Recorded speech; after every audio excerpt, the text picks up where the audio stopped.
dog. We have friendship. It's going to be great. Hello. That's all you need. So, let's introduce ourselves. Let me move. We'll start up here with. I'm pointing at you from my perspective. That's Mary. Oh, that's me. Oh, Okay. okay. Yeah, I was like, Yeah. that's not who it is for From, me. from my perspective, you're pointing at Skype itself. So thank you for coming, Skype, Well, I mean, yes, Skype. Thank you for being here. the MVP. Hi, I'm Mary Cagle. I am a webcomic artist. I draw a comic called Sleepless Domain. I did one called Let's Speak English. That is probably the most read one.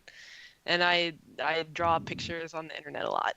Really great pictures. A lot of magical girls. Mary's like incredibly talented, also incredibly hilarious. So prepare your butts. Mary Cagle. I'm gonna go Mary Cube Watermelon. There we go. Yeah, that's my online nickname. All right, who's mystery man in the center here? Is that me? Yeah, we probably don't know. Yeah. I'm It's Jason. like a guessing game. I'm just Jason. I'm a friend of Jamie's. Yeah. I play D&D. I use the internet. I'm an internet user. I saw that you followed the channel. Thank you. Oh, I did. I am a follower of the channel now. Yep. Excellent. You're not supposed to be looking. I'm not looking. I'm not you looking. guys aren't allowed to look. I am looking. I have to look at chat to make sure. Like, literally, we would still be muted right now if chat wasn't up for me. I have... Important function. Anyway, so Jason, and then finally... By process of elimination, I'm going to guess that this is me. It is. Okay. Hi, I'm Cameron, and I am a professional internet clown. More or less. I act and write and do stuff online, and there's a fruit fly here. I'm also Fight it. absolutely a human being and not a terrified rat king in a sweater. So that's my cover story. King in a sweater. Harrington, thanks for the resub. I'm not going to do any resub announcements. I told myself that, and then it just popped up. Jason. Wait, did it just pop up with another one? Sorry, we're getting little name tags. I'm Jamie. I think you guys know who I am. Maybe you don't, though. If you're new here, I'm Jamie. This is what I'm dealing with right now. I'm new here. It's good to meet you. Hello. Hello. You said you knew about the internet. I've been on the Well, internet yeah. once or twice. Jason didn't know that I was on the internet. That was the thing. Like, we were just friends in Meet Space. Oh, it's cute. No, we've been playing D&D together for a long time. Yeah, I think my first actual game of D&D was with you. Yeah, I'm trying to think. Was Merida my first character? Because that was the game of Probably. Bruce Tuesday, right? Yeah. So, I find that my friend here has an excellent naming convention for his whatever it is for his characters. Oh, it's no convention. But originally we played as he was Bruce Tuesday and I was a druid named Merida that was like the party mom and took care of everybody. It was so surprising.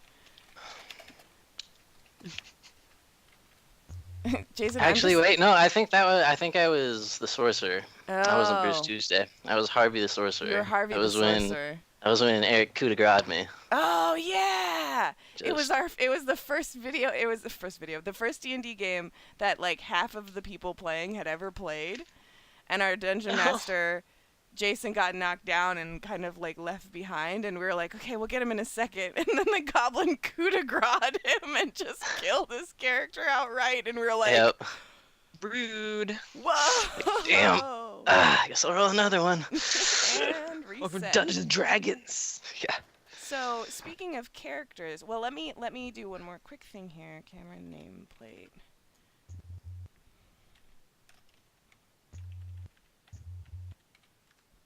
Cam, Hello. unarmed oracle. An excellent handle. All right, here's all of us. And then there's me. So the setting that I'll add my own little name thing in a second once I'm done talking about the setting. We're playing on the Fate Accelerated system. It is a very, very simple role-playing game rule set.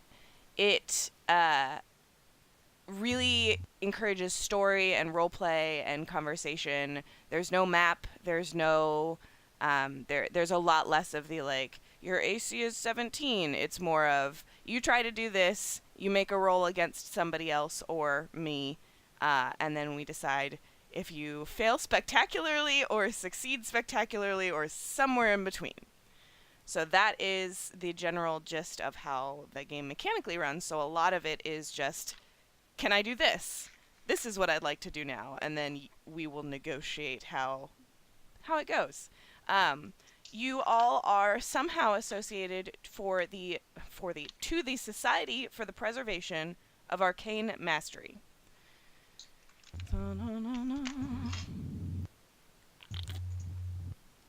Which, thinking about this, I was trying to think about like a modern comparison, and I don't know if there really even is one. It is not the authority on magic or arcane arts by force. People aren't forced to follow the laws of the society. It's just the smart thing to do. Because if you don't, somebody might just blow you up with their magic. So everybody sort of has come together and been like, okay, magic is clearly very powerful. There's a lot of implications to it. There's a lot of history to it that we don't understand. So essentially, university, research, diplomacy, art, philosophy, storytelling, basically anything that has to do with preserving or understanding magic happens within these walls. Aesthetically, think BioShock meets Hogwarts. So kind of art nouveau. We're underwater? Yeah, I mean, Hogwarts was very drippy. Very, very. I mean, That way we're floating in the sky. yeah, probably that one. Well, I wouldn't mind that. Hogwarts is a floating castle. Yes, please. Yes, please. Retcon. And so within this system, there's like a patronage system where people support specific projects that are relevant to their interests. There's also like public service projects that people who, if somebody comes and pays for services at the society, it goes into this like coffer that then, when there's a dragon raising the countryside, goes towards, the general wellness fund of the world. So that's kind of the business side of where you guys are. Now, let's talk about who you are. We have not everybody has thought a little bit about what character they want to play, but this is our character generation session. So we're really just going to be chatting out who our characters are and how they relate to each other and the world around them. So, Mary, can we start with you? Yeah, I was actually doodling a picture of her right now. I don't have a name for her yet, but she's a big old slime girl. And slime girls, the way I think of it, they aren't like a normal race in this game or the setting. Basically, like a wizard made her kind of as on a lark. There's like some kind of fantasy version of DeviantArt where people talk about the concept of a slime girl, maybe. And he's like, I could make a person out of a slime, whatever. I could do that. Yeah. So he's like a very powerful wizard. You're the product of an internet shitpost. Basically, yes. A fantasy But internet That's why shitpost. you have to meme responsibly. Are you OC Don't Steal IRL? Yes, exactly. But you know what? I stole myself because I took my life into my own hands. And I actually really like that. Yes, and something happened, and I ended up on my own. It was a very mysterious backstory. So I have like understanding of human things just innately, but I still am like a little bit disconnected from normal like human social interaction stuff. And I imagine maybe this group like picked me up almost like a specimen or an endangered creature, whatever. And then I like ended up kind of joining their ranks once it turned out that I was sapient or whatnot. I'm just a big, gloopy, friendly slime person. Big, gloopy, friendly slime. And so in Fate, we were originally talking about playing D&D, and we were like, well, we can just give Mary, like, orc stats, and this can just be aesthetic. But in Fate, so let's say Mary wants to try to squeeze through a really small crack as a slime person. We'll totally be able to negotiate that. It's not going to be impossible. It might be really difficult, and if Mary is flying through the air, she might have trouble keeping her slime together. Like every benefit that it gives you, it will also have a drawback that will challenge you in some way. So it's very much about like realistic traits and flaws and all of that. So I was thinking maybe like if I get really slime. upset sometimes, like it gets harder for me to like keep my form. So like I start to like kind of sloop out of my clothes just a bit. Maybe my punches don't hit as hard or whatnot. I like that. Okay, so we're going to actually write that down. Because That'd all be of my the trouble or characters. whatever. You're dripping again. Yeah.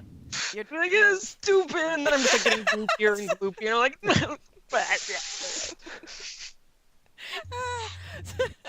okay, so we do need to figure out a name for Slime Girl. Oh, yeah. But I'm gonna Yeah, I wanna call think I'm gonna about call that it and I'll just emotional talk about this. viscosity. Excellent. Okay, so we'll start with that. Jason, do you have a rundown for us? Well, I have that very basic little bit that I sent you earlier. Basically, my character is a gardener. Nothing too special. But he came across a magic seed that he can't get to grow. So he's come to this society to try and figure out how to make it grow. No idea what it does. No idea what it does. Can you give us like age, general appearance? Like if you walk into a room, do you have any of that in your head yet? Like what I look like? Yeah, what your character who found think the seed? of basically like a human-sized Samwise Gamgee Okay. from Lord of the Rings. Okay. All right. So you're also a big friend. Yeah. So I mean, pretty friendly guy. Don't like to leave my friends behind, and maybe I'll accidentally save Middle Earth one day. Seems respectable. Crossover. Okay. And Cameron. I was thinking a bit more like the idea for the character was somebody who experimented with magical randomness.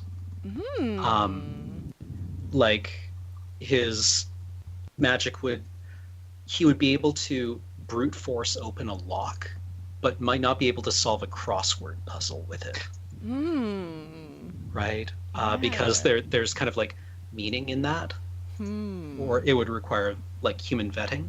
But what he finds is that there's actually traces of meaning in all of his randomness. He doesn't know where that's coming from. If you've ever read Borges's The Library of Babel,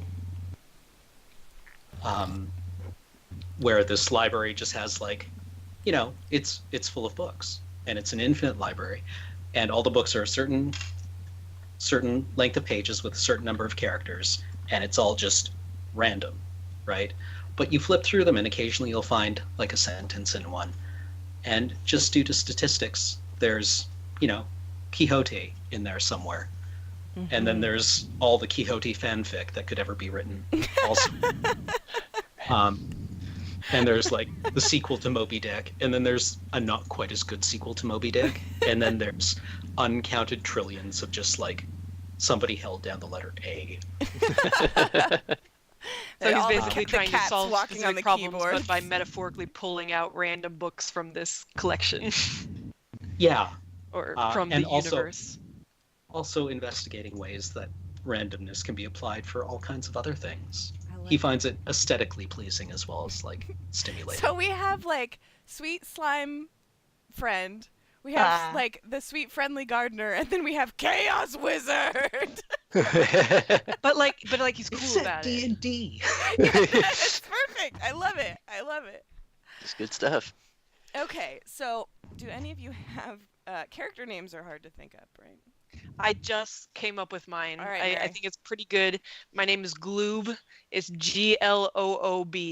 Gloob, our friend Gloob. It's not like a U with an umlaut. No. That's how people misspell It's it too hard to all the type. time. Yeah. She doesn't want to cause anyone any trouble by making it all weird to spell, so she made it very easy for everybody. And she doesn't know about umlauts. It's hard and it's weird, and it's weird that some people use them and some don't. It doesn't make any sense. Said it was blue. Gloob. Gloob. Bloop. Gloob. Gloob. Gloob. Write that down because I need to. I need to make sure I do too. Alright. I wrote down a lot of good names here. I got Blurp. I was writing Borble. I got Slumph. But I think Gloob is really where it's Gloob at. is- yeah, Gloob is good. Solid. I like the single name for Gloob. Obviously, Gloob doesn't need a surname. It's Gloob. It's Yeah, just she Gloob. doesn't have a family lineage. All right, Jason, do you have any character name ideas? Not Not yet. yet. Okay. Not yet. So if you don't yet, we can totally just go into talking more about your characters and how they might relate to each other. Originally, so we kind of went completely 360 on this. Originally, I was going to have everybody meeting at a masquerade and all of the characters meeting there for the first time. But these people are all meeting each other actually for the first time. So we decided we would use like our power of conversation. Ranger? I want to meet him too. He wants... Oh, don't pay enough attention to him. I don't pay enough attention to him. He's severely Ever. neglected. Oh, I didn't mean for this to get sad. Look, there's a moment right now where she's not paying attention to him. Insufficient. Yep. Well, no, it's not that I'm not paying attention to him. It's that there's potential dangers outside, and I'm not aware of them, and I need to be aware of them. So, but he has to keep an eye on them. So he stays out there and screams to make sure that I know that there's a My parking lot. sister's corgi will do the same thing. Yeah, Mary's Very dedicated. sister has a corgi named Lenny, and Lenny He's very is good. like, for some reason, I'm associating a lot of Lenny personality with Gloob already. Like, Lenny is just like this, She is like a doofy large dog. loaf, like, "Mwah." Please love me. I want to be friends with everyone. Hello. People are weird, but I want to get along. Yeah, I want to Thank you. understand. Okay, so with your gardener friend, this sort of Samwise-esque person, how would his friends describe him? Like, if they were like, "Oh yeah, tell us about this guy." Is he outgoing? Is he quiet? Is he? I mean, I know you described him vis-a-vis Lord of the Rings, but He's not super outgoing. But you know, if things get quiet and like nobody is talking or something, he might start talking about something or other. I don't know. He likes to make small talk. and so he's been a guard. His primary profession is gardening. How much does he know about magic? Not a lot. Okay. It's like he's a pretty like practical person. Like he can use his hands. He's fairly fit. Mm-hmm. But more folksy and Yeah. not super well educated, but he's not dumb either. Right. I'm kind of imagining him coming from this small town where when he came to the university, everybody sort of saw him off at the edge of the road, off on his like mysterious journey, and like magic in that town is like predicting the harvests, and it's all very practical magic. Yeah, can we Um, make these crops grow better with magic? Right, Is, it's not- is how they would use it. Which I imagine that Cam's character then with randomization magic is going to be very interesting for your character to set. And I mean, just the slime girl as a concept is probably going to be like, whoa. But I sort of imagine him as like this, like, never seen that before. All right. But, you like know, just sort of yeah. nonplussed. But obviously it exists because there it is right in front of me. Yeah. So. You might not know, like he is like maybe like all the time there's slime girls all over, like Yeah, it's- he's not a well-traveled guy. He doesn't know. There could be nations of slime people for all he knows. yeah, it might Stranger. be a fad. Give me one to play. Aw. No. Oh my god, she's going to kill her dog. Dun, dun, dun. So you imagine your guy having like a kind of like a down home name? That would be Yeah, the- it's not going to be anything too eccentric. Yeah. Hmm. Barry. A Eugene. Barreled. Someone you would buy nails from in a hardware store. Oh, it's the leggies.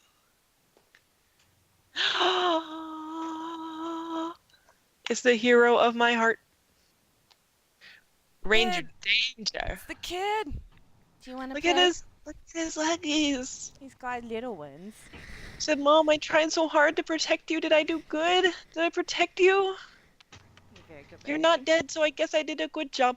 You did a good. I'm always surprised by how big he is. He's I always Uh, imagine Oh, corgis wow. being, like the size of a loaf of bread. I think he Yeah, looks bigger on camera though than he is in real life. exactly. Yeah, I always notice that with those. he looks really big on camera, and he feels really big. Like if he jumps on you, it feels like he's as big as he looks. But then it's like objects in the mirror make him be closer than they appear, depending on if he's through a camera or not. Yeah, if he's looking up at you for treats, just like, oh, a small. Oh, a small baby. He just can manipulate his size to be as cute as possible. Yeah, hugging. Yeah, he likes hugs and scooches. Jason's known him since he was a puppy. Yeah. Jason got to see Puppy think- Ranger. I don't think he was. I met him when he wasn't quite fully grown yet. Mhm. At the office when he was in his little kennel or his little his little crate. barricade thing. Yeah. You used to be an office dog. Can we play D&D now, or are you going to keep Barkins? I love you. Bye, son. Your best little guard doggy. He's so good. All right. So we have a friendly, folksy gardener and a glob. And we're just gonna say that he came to the university. Okay. He wants to. He has this magic seed and he wants to find out more about it. But he came in order to like use, I guess, the university's resources. He's applying as a gardener there. Oh, okay. So he actually is like, look, I guess in his brain, because magic is so practical, the idea that you just show up at this university and be like, I have an academic project that I would like someone to sponsor, like that just doesn't. Yeah, no, it's Wouldn't you have occur to to him. trade for that kind Yeah, of stuff. yeah, You don't just get that kind of stuff. Yeah. You gotta he's- like fund this trip somehow. I mean, Yeah. All right. So Yeah. a gardener. yeah. All right, and then our chaos magic. Magic man. I think I've settled on a name for him. His Yeah. name will be Ryan. Ryan. Yeah, spelled R-I-E-N-N-E. R-I-E-N. Magic Ryan. Yep. And his, if you met him, he would be patient, very open, quiet, and perpetually terrified of the glaze in your eyes when he starts describing what he does. Yeah, because like to our perspective, like everything that you do would just result in nonsense. Like Yeah. you can talk about it all academically, but it's like so you're just making random crap happen. And I guess like in Fate you have like your aspect and then you have a trouble. So his thing is that he tends to project that on everything. So if you got him into a conversation about it, he nobody knows anything, basically. The more he studies things, the more he's convinced that just nobody actually understands anything. We're all just flailing around in the dark, and the fact that we wake up and get out of bed every morning is really, it's impressive. Good for you guys. Ryan feels very 2017. Yeah. So he's like, the weirdness isn't that my stuff's so random, it's that you think your shit isn't so random. Yeah, yeah. So he probably like the impulse would be to say, no, your field of study is nonsense, and he'd be like, yes, absolutely. So it is yours. Mhm. Yes. And so you get into arguments with people who are very practical and thinking they're very hard-nosed, wind up telling him that, no, it's actually quite sophisticated, right? It's all entropy. You're But otherwise, he tries to Hello, not this have is my that cat. conversation. right. He's generally. I mean, I imagine that just talking about his work is one of those things where it's like being a Twitch streamer. Maybe it's just easier to tell him that you're a project manager. Yeah, exactly. Like, people pay you for this? Well, not exactly, no. It's But magic. sometimes sometimes some of those randomizations come out to be very profitable. I mean, I imagine you have like a couple of patents and like a couple of just like things Yeah, that are attributed to you discovering them randomly. Yeah, there are banks who are very interested, say. And he wrote a very interesting book of poems that, you might have read about, but he didn't really write them. Yeah, they just that's very BioShock Infinite time travel. He curated them. He curated. He's really like a very very wizardy DJ, really. Yeah, He's He's making I like really that. He's making mixtapes for all of his friends. Okay, right now I am. You guys He'd can't call himself an optimist. He'd call himself an optimist. Yeah, would everybody in this party call themselves generally an optimist? Yeah. I'd Yeah? say so, yeah. Oh, look at our positive little party. Hey. I love it. We're all doing our best. Everybody's trying best. I am currently going through my tarot deck and pulling out the major arcana cards. Because part of Wow. this campaign that I want to do is each of the characters will get assigned one of the major arcana. And then as we go through and pick up NPCs and sort of like circumstances, they will be also represented by cards. So we'll basically have our own little deck going. Social links. Social links. Will they level up? Yes. I'm on to you. Okay, literally what I was imagining for the intro to this is the intro to Persona 5, where it's like mysterious heist game, like. Dun dun dun. Okay, death. I also like optimists because you can be so much meaner to them. No. Can't be mean to my gloob. Gloob, I won't be mean to Gloob. The world might be mean to Who Gloob. could be mean to gloob? Yeah. The world might be a little crueler than Gloob is expecting, I think. I imagine it's the kind of thing where most people Gloob interacts with, like, they either hate her, they're like, get her away from me, like she's so much trouble, or they're like, it's Gloob, check it out, it's Gloob over here, whoa. Yeah, Gloob knows a lot of party tricks. Doesn't really understand why people think it's so cool that she can become like an ice luge for shots, but. Oh yeah, she could win any drinking game, because it doesn't count though. Yeah. No one ever challenges her. Does she eat? I want to say yes, but I want to say that she can eat certain things that like humans wouldn't. Like as long as it has like those organic compounds and stuff, even if it might be poisonous to other people, she can, I can see break that. it down. Yeah. You know, kind of like because she was like originally like a slime, like an ochre jelly or whatever in D&D. Mm-hmm. So yeah, she's getting madder. She's basically a golem of slime. Yeah, I'm a slime golem. Is she green?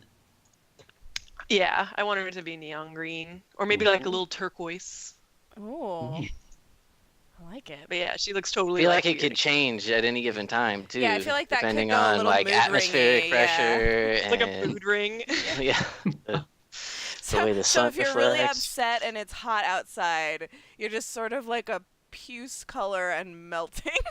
Yeah. And it was like, no,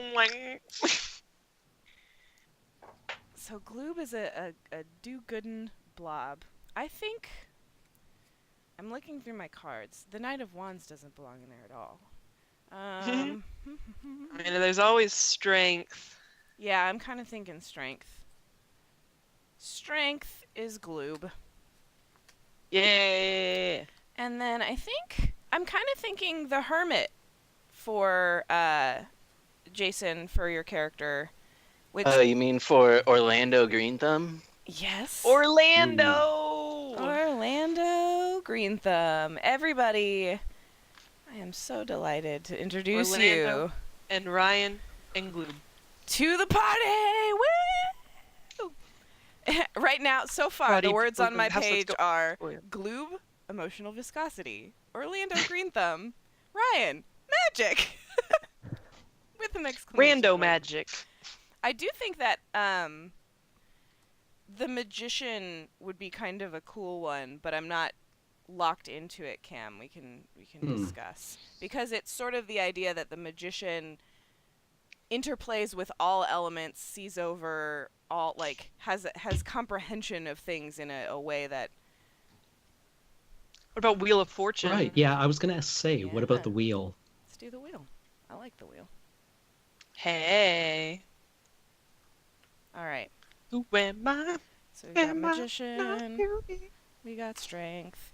And Jason, I know you're not as familiar with tarot, Nope. but... And if I you only aren't... know it in video game contexts. Yeah. Essentially, the major arcana, the 21 cards of the major arcana are sort of tell a story. So it starts with the Fool. This is the Fool.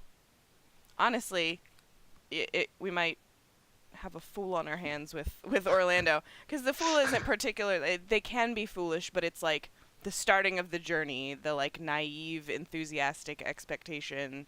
And so there's that. Usually the Fool is illustrated as like nearly dancing off a cliff, like having a great time, not realizing how much danger that they're in. So Okay. that's the Fool. We could also, well, I don't know, Hierophant maybe, something really structured and traditional. If a bar fight breaks out, what are your characters gonna do? Let's say here, let's set a scene. We're gonna just set a little scene. Let's put you guys in the quintessential tavern. At this is just this isn't like the nice one. This is like the average one that like students use that has like good happy hour and good food, but it's not the official society gathering place. So you guys are in a tavern, and they're separately. I sort of assume, but a fight breaks out at the bar. What do you guys? What do we do? How do you react? There's fists flying, screaming. Are we all sitting together? No, I assume that. I mean, you can tell me where you're sitting. You can tell me if you have reason. Like if Orlando showed up and was like, "That's a slime person, and I need to talk to them," then it's like, yeah, you could be sitting, but you guys could also just be one person reading a book, one person having a drink. I imagine I'd be at the bar and like some other students or whatever that know me are like mixing up weird like combinations of like leftover food and stuff and being like, what do you think about this? You want to eat this? And I'm just like, and they're like, oh, she ate it. Yeah, and they hate like And, you are just like, this is making them happy. They think this is cool, and they're just like, Yeah. So when a fight breaks out, I would just be like, oh, they're doing the thing. They're doing the thing that I see them do sometimes. I don't know why they're doing it, but it's crazy.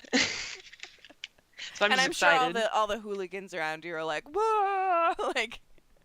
I Yeah. imagine you just surrounded by like admiring frat bros. Yes, I'm very popular with the magical frat boys. All right. Because she's kind of a monk. She likes to punch. I imagine that she punches and hugs. Like it's Yes. just a very like, and she has. She's equally ready to do either.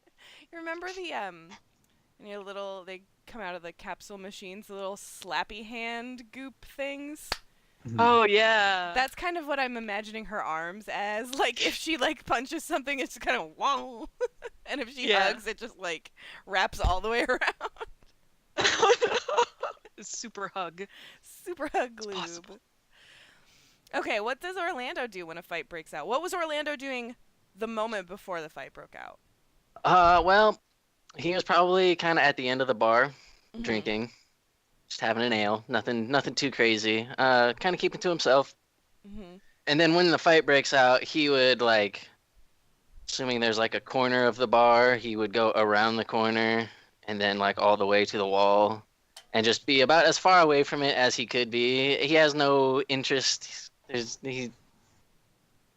no side that he cares about in that fight, so Yeah. he's just gonna kind of But he's watch from not a distance gonna and drink. leave. Yeah, he's gonna keep his beer No, with he's him. not gonna like storm out. Like he's seen a tavern brawl before, but he knows if you just mind your own business and something like that, you'll probably make it out all right. All right, all right. And how about Ryan? He was listening for this, and if someone was wronged, he would intervene on their behalf. Okay, he's listening And- and he would intervene. Yeah, he has a well-defined sense of justice, I think. Interesting. So this bar fight is not mystical or fantastical in nature. This is a bar fight caused by somebody cheating off somebody else's test, and they didn't know it, and it all like I mean this is like straight up like college cafeteria. This isn't like a bunch of mercenaries. Wait, do getting people in a get into a fight. lot of bar fights in college cafeterias? Is there something I don't know about college cafeteria culture that I don't know. I Very didn't dangerous. Go. I went to a college that Of hard heavily knocks. focused on agriculture. So it was but anyway, so essentially it's kind of up to Ryan whether or not he thinks this is a situation that they should be sorting out on their own. It's certainly a situation where one person has wronged another, but in this minor academic, like copied their paper, and then they both got in trouble for plagiarism, kind of thing. Oh, that's very serious. Yeah. He just wouldn't want to see anyone hurt. Okay, so is he? So, visualizing it, He would You- break up a fight. he'd break up the I fight. think. Okay, so But would his magic be more likely to hurt them? yeah, than well, help? that's the thing. How do you break up a fight? You see a tall sort of like half orc hulking figure, and that isn't the one being aggressive, but is the one who was plagiarized from. So started this confrontation, and then their drunk friend, who let's say is human, and sort of gangly, like think like a California stoner bro, is just like, come on, man, like you're supposed to be cool about this. You're supposed to help me out. And the big orc guy is like, you copied my life's work and almost got me kicked out of my major program. What the fuck is your problem? And he's like, just, and orc guy kind of gives him the like hold. And so this is not a big old brawl. This is like an exaggerated slap fight. So how does Ryan stop them from hitting each other? He puts himself between them. I don't think he goes to his magic right away. Okay, so he physically puts himself between them. Now, again, do we have a physical description of Ryan that would? He's not a big man. Yeah, I don't think. I don't think. I'm sort Is of he a lanky imagining boy? I don't think robes. he would need to be a big man though. No.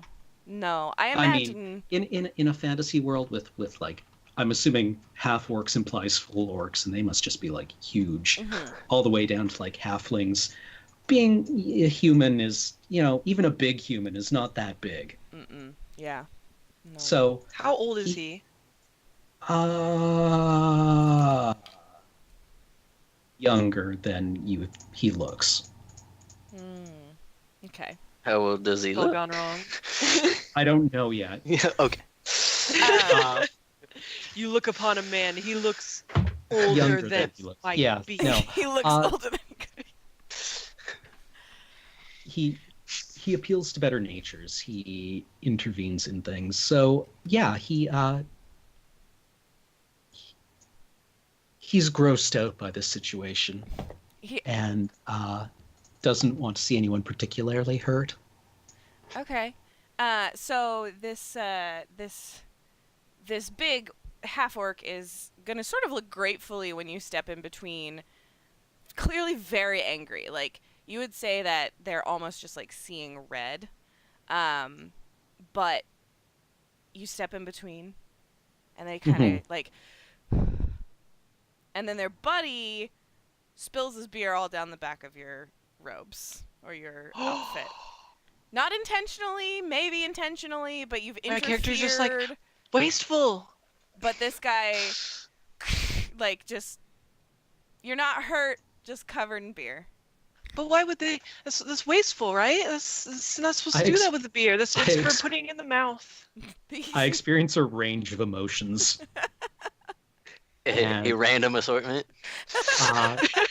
Settle on trying to gracefully ignore it, and it's cold and it smells bad. Probably a little sticky. Yeah. Sticky. All right, so the beer spiller. I'm gonna name these two real quick. Hold on. That's his middle name. Yeah, beer spiller.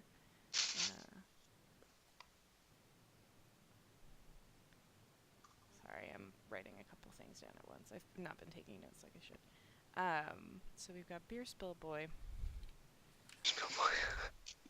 That's his superhero name. Yeah. Yes. He has a very specific power. His name is gonna be Brandon with an E. Wait, Brandon. Brandon. Brandon. Okay. Brandon. I hope he's watching. Brandon is our kind of stoner bro, test cheater. It's like he's the guy that everybody is friends with, kind of, and he's always like really cordial. Like you see him in the hallway, and it's like, "Hey man," and it's Brandon. But then like at the party, he's also the one that's like, "Hey, can you give me a ride home? Hey, do you have like $5? Hey," like It's like, oh, I'm really busy though. Oh, yeah. Brandon gets a lot of that face of the like, the like. Yeah, if it was Brandon with an O, that would be no problem. But with an E. That E. Yeah. I want good, diverse orc names here. Orc names. Orc name generator.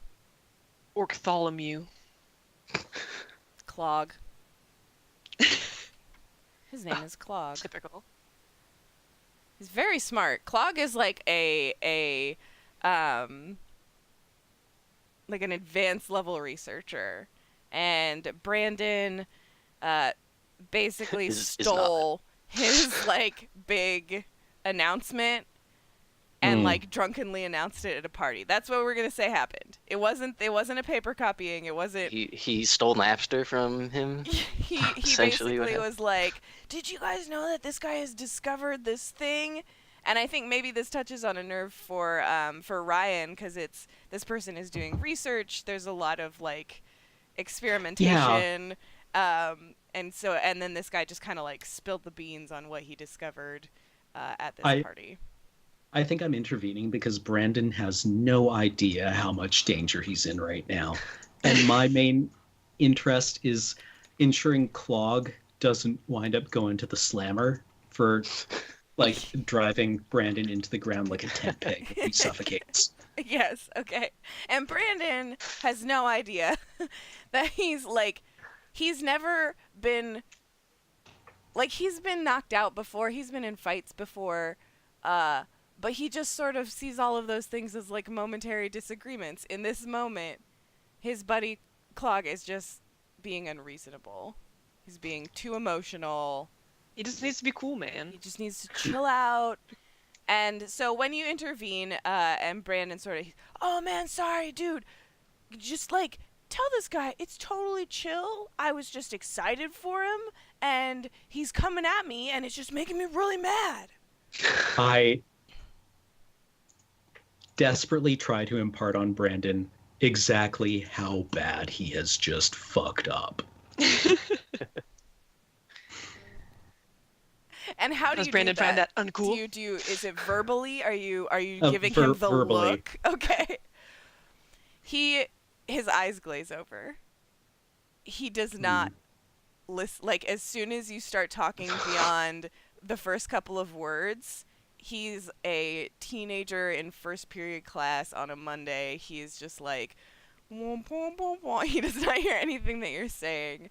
And you can see that Cluck's actually, like, more angered by this now. He's like, not only is this guy a disrespectful ass to my entire life's work, but he won't even, like, let this fight be stopped reasonably. He's still there.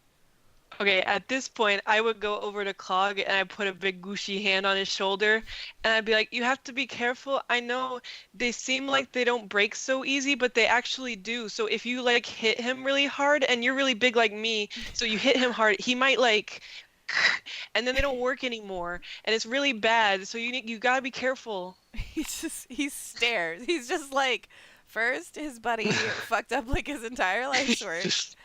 Now he spilled beer on this other guy, and now there's a slime girl. I imagine that a lot of people have seen you around. Like, he's been around. It's not like, and obviously part of this university, he's not like, "Whoa, slime person," but it's still unusual. And he just sort of like, "Thanks? Yeah, no, I'm just not wanna make gonna sure you kill know." him. No, I'm not gonna kill him. I'm just really upset with him." Okay, but just make sure you know, like, you gotta be super careful. They're very, very weak. They're brittle. I was very surprised, is all I'm saying. Brandon, It'd be a reasonable mistake to make, is all I'm saying. People do it all the time. swinging in from the side, punches you right in the chest. He punches our good friend Gloob because he interpreted you saying that he's weak and delicate and a pansy. "I'm not a pansy!" Punches Gloob right in the chest. I pick him up, and Absorb him. yeah, and I try to, with a reasonable amount of force that I've carefully thought about for a while now, I try to just throw him. I just try to be like, no, like a cat that got on a counter it's not supposed to. I just try to be like, Nope. Okay. Okay, hold on a second. oh yeah, do I have to roll some fate dice? Do you have fate dice? Or I mean, I have Or you have regular dice, dice that I yeah, can do the, yeah. like 5 and 6 and that stuff. Do give me a roll. How many do you roll at once? I think- 3? Let me double check. The This is 4? my first time playing Fate. Sorry guys. Let's learn about fate. Let's learn about it. We're all Let's gonna learn learn about all of our together. fates. I thought it was 4, but I think it might be 4. I think it's 4. I Yeah, roll 4. Roll 4.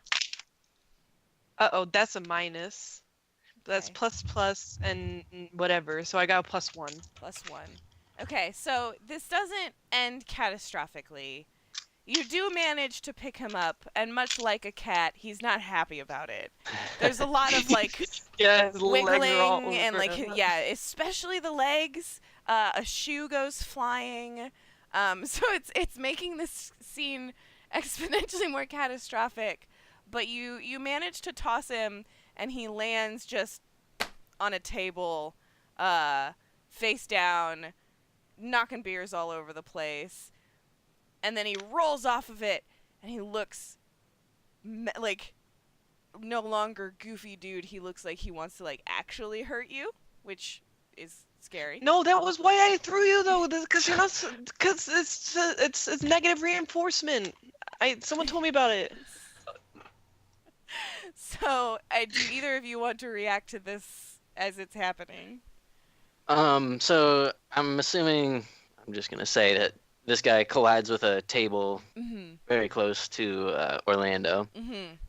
and as he kind of rolls over and he gets that look of rage in his eyes, I'm gonna walk over with my ale and kind of slowly take a sip, and then put one foot kind of on his chest, firmly, not like shit. hard, but not soft either, putting some weight on it, and just kind of say, "Hey, maybe you ought to relax," and then take a sip. It's got that country boy seriousness. Yeah, Just like the Captain Morgan pose. A little bit, But Brandon's But with more like a real skinny, disappointed so- dad vibe to it. Like, Yeah. Or just like, you're kind of ruining my You're time ruining the here. chill. I just want to enjoy my beer. Brandon, And I'm looking around like, stop did I do harshing the my bad thing? Are vibe. people mad at me? Did I thought I did. Oh. Yeah. So all of your frat bros are now going, whoa! Oh, Gloop got yeah. him! Yeah, like they're all cheering you on. So he's gonna be looking up at Orlando, and he's gonna kind of do that like drunken fight. He's gonna sort of. He's still a cat. Yeah, he's still a cat a little bit. He's Still in cat mode. but he's now yelling at Clog that he's like, fight me yourself. It's just all these other people interfering on your behalf. You're just weak and scared. Like he's literally just going yelling on the He's so floor. mean though. I don't understand. And Clog looks at you, Ryan, and just like doesn't know what to do. I look at Clog and I say, I really wouldn't blame you at this point. I think everybody in the careful, bar but- would be cool with it. But be careful though. So I'm imagining this half-orc Clog standing between. We've got Ryan on one side and Gloob on the other. And Ryan clearly tried to intervene on the behalf of peace, and then it's just like, fuck this guy. And then Gloob is like not sure that he understands conflict as a concept. And so he's just he dissolves into laughter. He just dissolves into laughter. He does it like he's reached his threshold. This is too ludicrous. And he picks up his books and he walks out with I'm very confused now. Orlando's chest like still holding. I don't even think that Brandon can see that he's walked out because he's still just on his back yelling obscenities. Like really, yeah, he's just yelling and causing a scene. And you see the bouncer poke his head inside. And he sort of looks at the group to see like, is there any trouble? The school cafeteria bouncer. Just give him a little wave and point down at At the source of the Brandon. yelling. Yeah, at the Yeah, source this of guy the is yelling. a mean guy. He's being poopy guy. And when you said there are orcs and this guy's full orc, very big, very like he sort of like does one of these to get in the doorway, and walks over and just gives Orlando kind of the like, thanks for keeping the peace nod, grabs the guy by the scruff of his neck, tosses him over his shoulder, and walks back out with him. And the whole time he's kicking like a little toddler and just like, no. And the bar has found relative peace, and where we are, Orlando is standing just where there was a tossed patron of the bar, and then Gloob and Ryan are standing closer to, I think, the bar.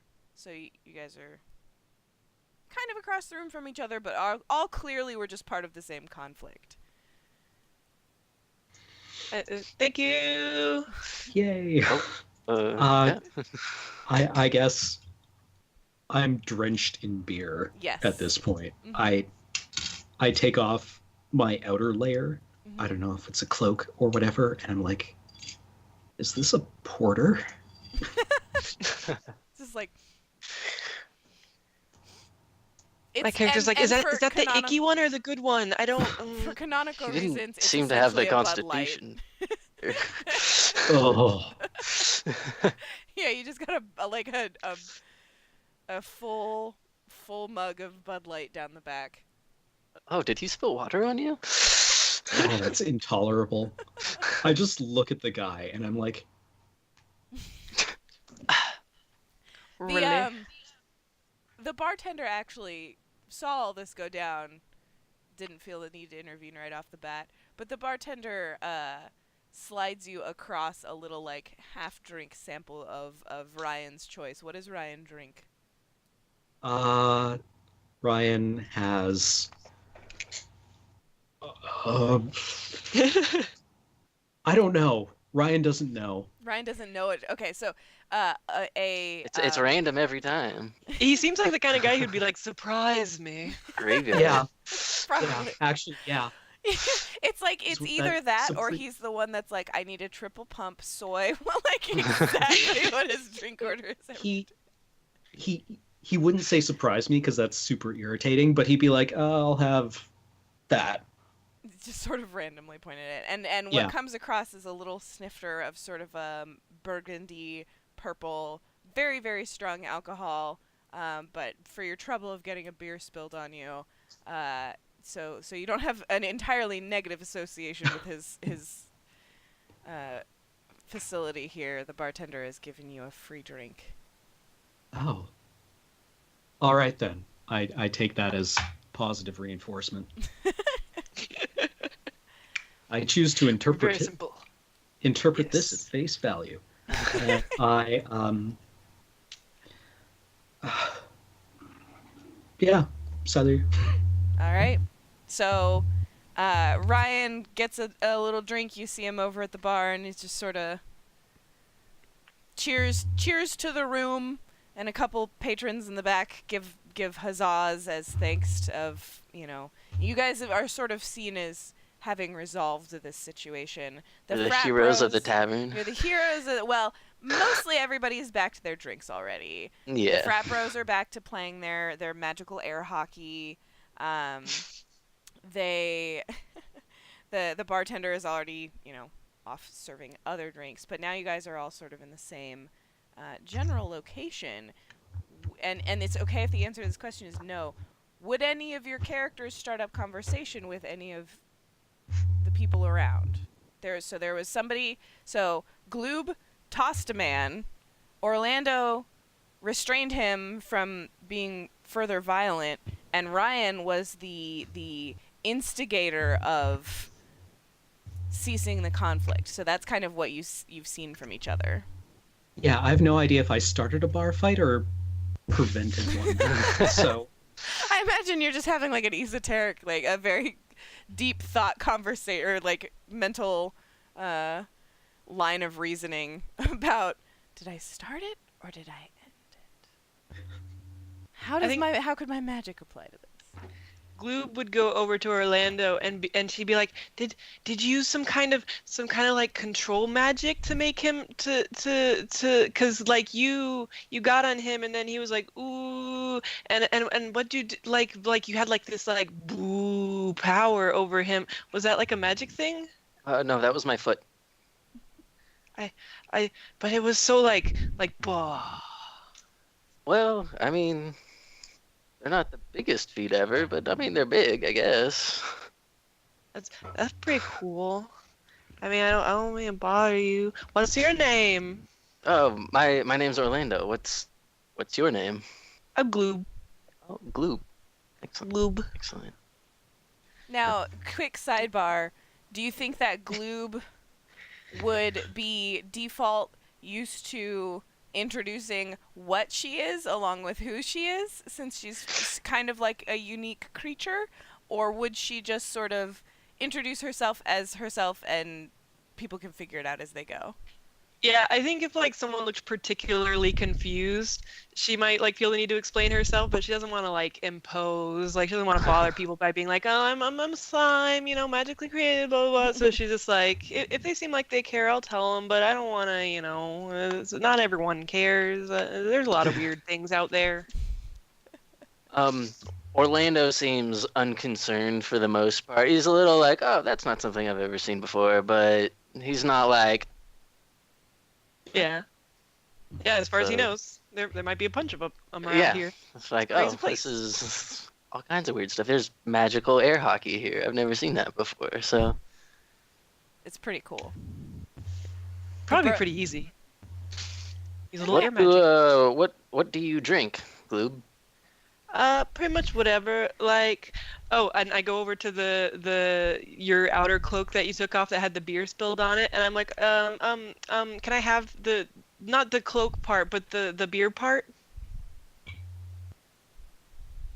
Sure.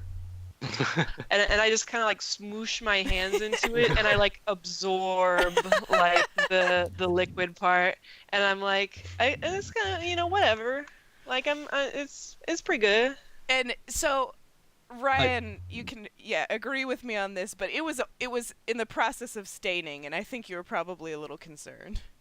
Yeah, is it like just clean now? Yep. As far as you can tell, it's like a little damp. You know when you use like goop to clean a keyboard or something and it's got kind of like a film to it? Hmm. Like you think you need to put your robe through the wash before it'll feel clean, but it doesn't smell like beer anymore and there's no visible. I'm like, thank you. Thank you. And I guess I go and sit back down with the person I was here with. Do you know who that is? A friend of a friend. Okay. Somebody who let me do that and didn't really help out. Yeah, it was just sort of like A random person. Just like this the whole time. Yeah. I like Everyone's to go a on bit Tinder and disappointed just go with me. crazy. I just accept any random request. We're both a little Was it- disappointed, I guess. Okay, we're actually going to take a break. Oh, good. Yes, it's break time. So we are going to take about a 15-minute break. It's 7:25 my time right now. So it will be 7:40 when we get back. And put on your own playlists because everything's going to be muted. And we'll be back soon, friends. Yay! Wait. Break time. There we go. There's the screen.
has to be up. This is why. Twice in a row, Twitch chat has to be up because I will not unmute properly. I'm so afraid of being live when I don't know that I'm live. Oh, I know, right? So I have like 3 different, like I mute this, I mute that, and I can like, and it's like people will hear Ranger bark. Like it's not like anything, but like I don't know. It's just like such an primal fear that somebody might hear you like fart or something. Like, the worst fear of all. the worst fear of all. The rippling. deepest fear. Boots. Or that like maybe your camera isn't live, but you're streaming your screen, Yeah. and it just like shows your Google autocompletes. Uh-huh. Yeah, that scares me. Don't say stuff like that. Jason, welcome to the anxieties of being. Yeah, hey, I don't Yeah, do this but- ever. Don't say that kind of stuff. Well, that's not exactly the thing. Start closing all my windows. No. Shut it down. And then he was live the whole time. Oh, No! I liked the spooky lighting. That's some good production value. Yeah. I am a professional. That's how you know. Live, Jamie. You have so much to live for. That's a big water. Yeah, I've started drinking mineral water alongside Diet Coke, so I have both my bubbles and hydration. Oh, who's buzzing? Someone's buzzing. Somebody's I phone heard is it close too. to their mic. Ain't me. Oh, it's Mr. He grabbed his phone to do the I did. dramatic lighting. There we go. Now It's look what he's Mr. done. Professional. It's who personal No matter how Poor professional. form. I've never seen karma pay off that fast. It's incredible. Okay, so speaking of Hoisted karma, by my own Picard.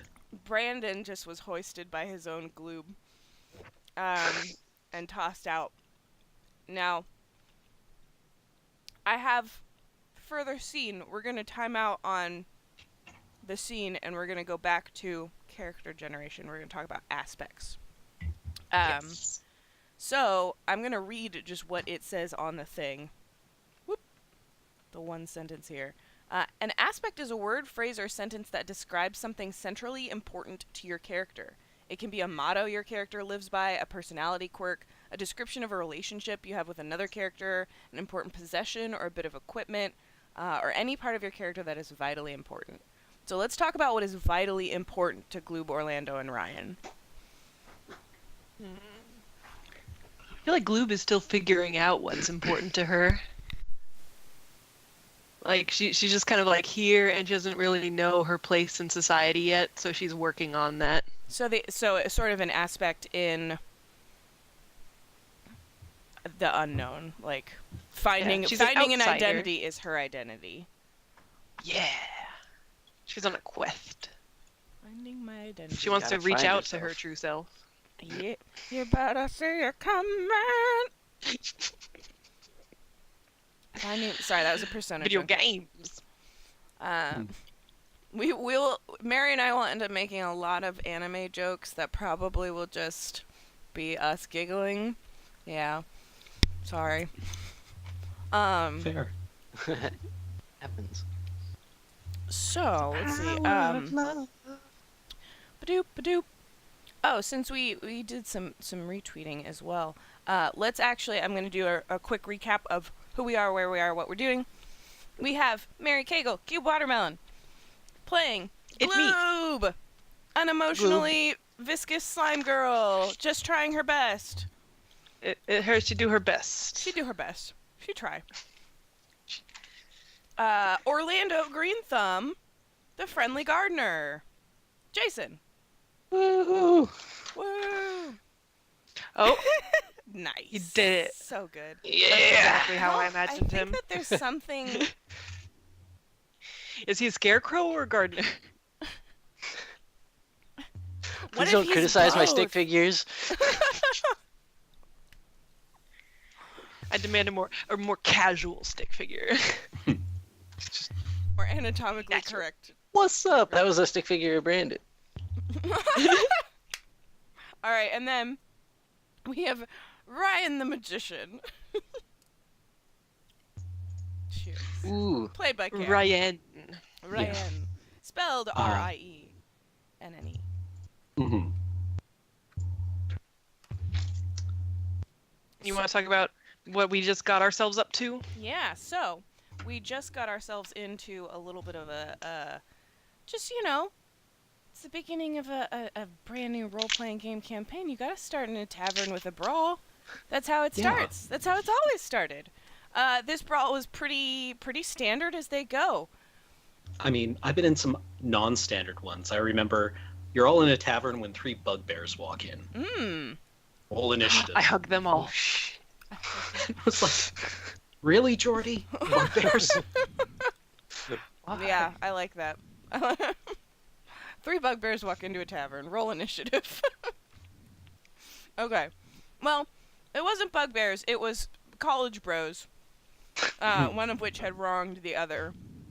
And then the jerk, Brandon.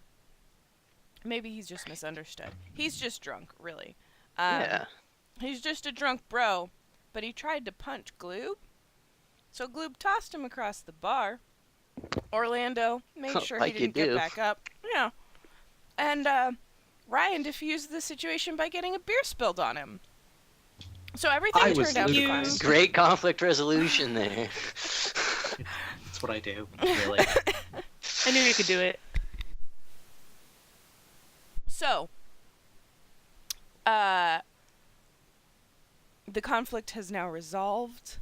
Ryan got a free drink out of the deal for being so diplomatic / getting I a did really too, shitty technically. beer. Yeah, also, yeah. And Gloob technically absorbed the spilled drink. So now we are in the bar of the Society for the Preservation of Arcane Mastery. It's like the local tavern. It's not the fancy bar. But this is an organization for the well-being of magic worldwide. In this universe, it is not like you must sign this and follow the law. Necromancy is banned. It's like, you can practice necromancy, but if you cross the general guidelines that the society has laid out... There's an ethics review board. Yeah. Yeah, we won't arrest you, but best like practice we'll tell guidelines. everyone that you're a poo-poo butt, Uh-huh. and then they won't want to do stuff with you. And some of And the we'll other invite you to ones parties. and the other ones that also don't follow the rules might just like explode your blood or something.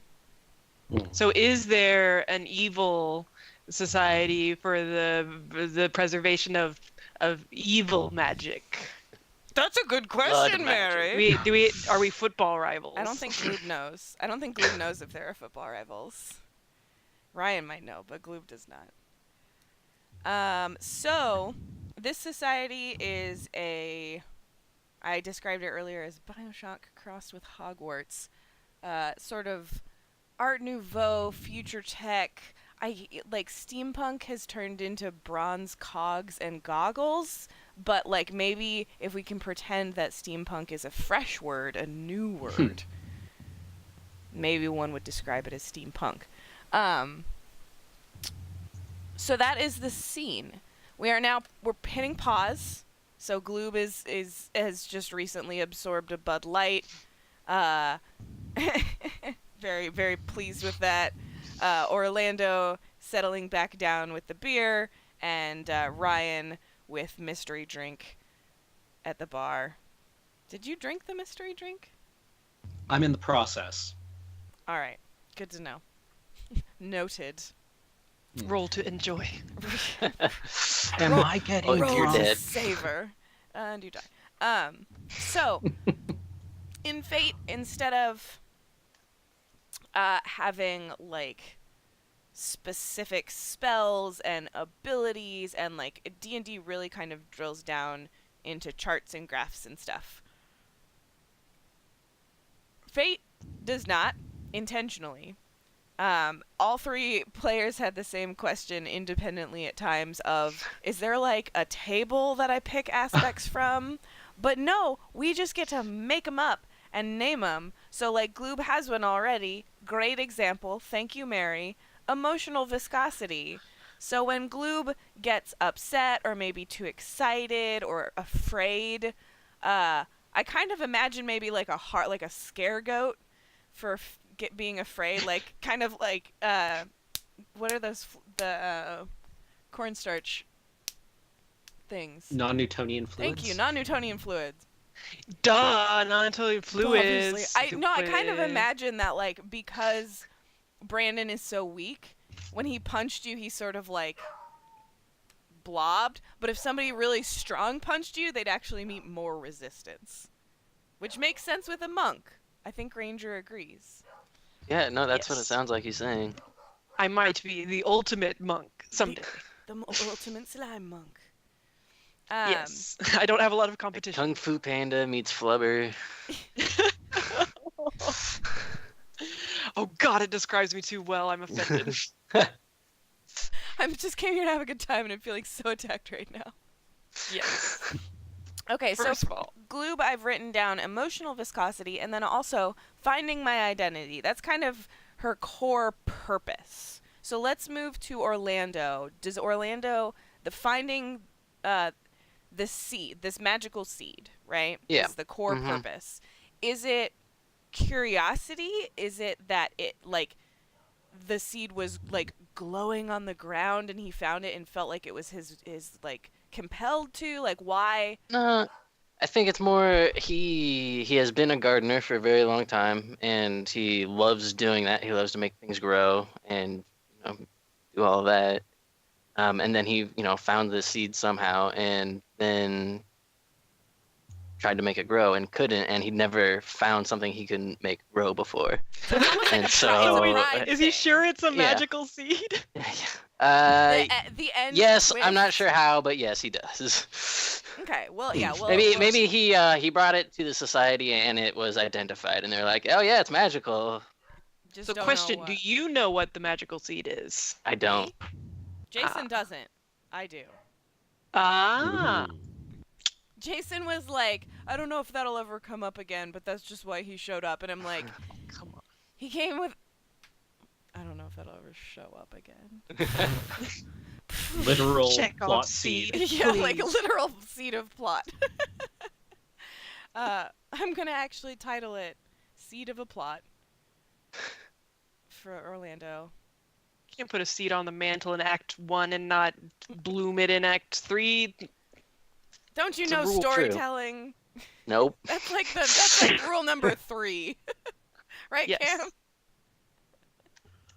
Cam? Yeah. So Yes, and! yes, and so I don't know. For my concept here, I've written down faith in chaos, and I really want to avoid the lol random thing. That might be the thing that makes him roll his eyes. The sort of like, almost like early 2000s internet law random. Is that what you're Yeah. referring to? Yeah, holds up spork. Yeah. That's like, yeah, that really collapsed my funding for a couple of years. That whole thing. So I did not bring that So it's up. like I really people try to appreciate get on your good side by like being all random, and you're like, Yeah. you don't get it at all. Oh, Yeah. jeez. It's like that. Yeah, that's some outdated research actually. But And then you start telling them about the like research that replaced it, and their eyes glaze over, and you want to launch them into the sun. I think. this is when he starts intervening in bar fights in hopes of maybe getting knocked unconscious. Okay, so faith in chaos. Is there, and it's okay if there's no answer to this, but was this always Ryan's dream? Was he always experimenting with chaotic magic and randomness? Like, was he a kid sitting there like shaking marbles in a bag and dumping one out and like tallying things on the wall, or was he different and something changed that he felt compelled to pursue this? I think he came to this Okay. very, very gradually, and then maybe quite suddenly. Huh. You know, you don't realize you're on a path Right. until you're like, oh, you're wandering along a path, and then but you Maybe were your only card ever should be the Fool. maybe, maybe I think that was Brandon's card. it Just got as me a thinking. person. No, Brandon's card probably would have been the Devil. That sounds so much more intimidating if you don't know very much about tarot. It sounds very Yeah, it scary, does. but it's actually like he's just kind of a dumbass. He goes in cycles. I assume Ranger. that's your GM for your game that you guys do together. Mm. There's I a don't know reason. people. There's a reason Tenacious D used the devil for their album cover. Right. Ranger. I am nodding on dots. Sorry, I'm looking at chat. I'm the only one, but people were asking about my chomps. Ah. Anyway, back on track. So Ryan has come to this faith in chaos after a relatively normal life. It's not like you've been like Rain Man your whole life, like. No. He, if there's a fantasy equivalent of like, Big Bang Theory, people are like, "Oh, you're just like Sheldon," and he's like, "I'm going to go Oh, outside no. and just fall off a building now." Yeah. Um, Well, we've established that there's fantasy deviant art and fantasy fanfic already, I think so that it's important to have fantasy Big Bang Theory. oh God, could you imagine? Is they it just like though? throw out all these It's like magic terms all the time, and then everyone's like, I have to go down to the local wizard tower and meet with Elminster, and then just like laugh track. What's the neighbor that just walks into the apartment in the sitcom? Kramer. Kramer? Mhm. Oh, you're not talking about Big Bang Theory anymore. Well, no, yes, we moved on to Seinfeld. No, I we guess. moved on to I don't watch TV, so I could not think of Kramer. But I'm The- imagining a wizard just like popping into like a scene and being like, "Magic missile!" Audience applause. And there's Yeah, like just- the girl who's like a barbarian, and she's like, "You wizards!" Oh, fuck. And she just wears a bikini. Yeah, and she's like, "You And and the your wizard's just like- magic." Doesn't even come through the door, just shadow steps into the room, like directly in front of the fridge. Yeah, the crouchers. We should. That's so quirky. Okay, apparently we have a whole nother campaign we can do if we ever get bored. Where everything we do has to be a sitcom thing. Oh, Jesus. Hello, Driz. Oh, that's the audience. Okay, this is very fun. I'm having a very good time. Okay. What? So Ryan rolls his eyes. I mean, if he had to roll his eyes anymore, he'd run a danger of being introspective. Right. I like it. So is there an aspect of like if I put you guys in a morally questionable situation, like in this situation, Ryan sort of leapt to action and said, "Okay, I'm gonna help out," and it was pretty. I mean, Brandon was kind of being a douche. Claude was being pretty chill. It wasn't very ambiguous. The more ambiguous it gets, does Ryan, and same question for Orlando and Gloob, does Ryan get more moral and like strict, or more introspective and doubtful? Like, how confident is Ryan? Oh, now that you phrased it like that, I have to like, yeah, absolutely more doubtful. Always Okay. more doubtful. Always more doubtful. Mhm. Okay. Always more doubtful. So, okay, they're building in my head. Things are about- complex. Yeah, things are complex. Well, and yeah, I imagine that because you see literally edge cases all day, every day, shades of gray are a very familiar concept to you. The idea that anything would be binary or simple is just ludicrous. Mm. Like even the simplest thing. Maybe people are less random than they appear to be. Maybe in a big multiverse, big magical multiverse full of just like nonsense, people are actually kind of consistent and kind of interesting, and he likes that. I like that. Okay. Okay. So is most of his magic research people-based, or like he puts something into a box and casts a spell and sees what color it is when it comes out, kind of thing? Lately, he's been experimenting with painting. Painting. What kind of patterns emerge? Art is pretty magical. Words on page were like phase 1. Now visual art. I like That's it. right. That's the next step up. Take yeah, that, yeah, writers. exactly. It's strictly hierarchical, right? Yeah, yeah. You'll evolve to like sculpture. Yeah, like 1D writing's just like in a line, and then painting is in two dimensions, and then sculpture Comics. exists in 3 dimensions. And then that crazy VR painting where you can just like, or like virtually awesome. sculpt. or theater, right? Mm. People moving around in space and time. Now we're getting real philosophical with I think this is the kind of conversation that Ryan generally has. Like, if somebody is going to have a conversation with Ryan, it probably will loop back to something fairly philosophical. Do you think that's true? Yeah, he probably would have started off with something very like hard-nosed with a lot of proofs and theorems, and then lately it's just gone completely like off the rails. He finds himself making a lot of large gestures. Large gestures, and a lot of people are sort of maybe increasingly treating him like he's like aliens, like he's... Yeah. The more kooky he seems, the more rational he feels, and the less rational people are treating him, I think. I like that. I can work with that. Okay. All right, Orlando.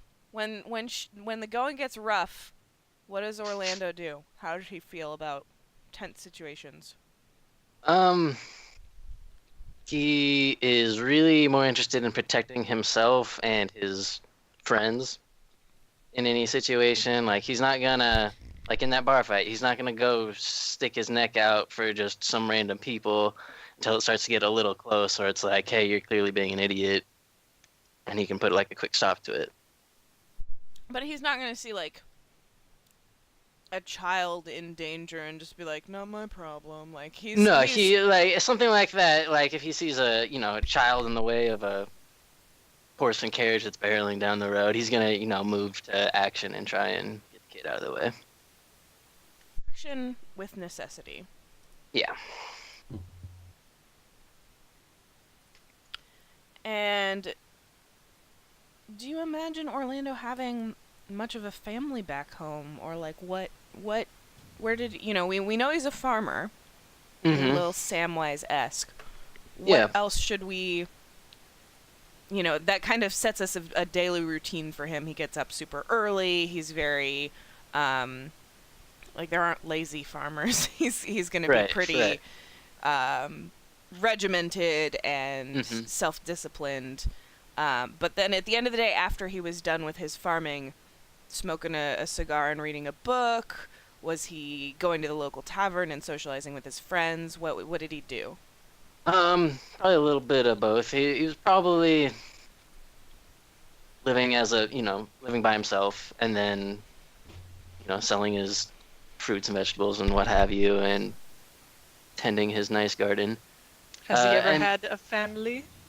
Yeah, I think he would have had a normal growing up home life, probably a few siblings, mom, dad, uncles, aunts, all that kind of stuff. Nothing unusual or tragic there.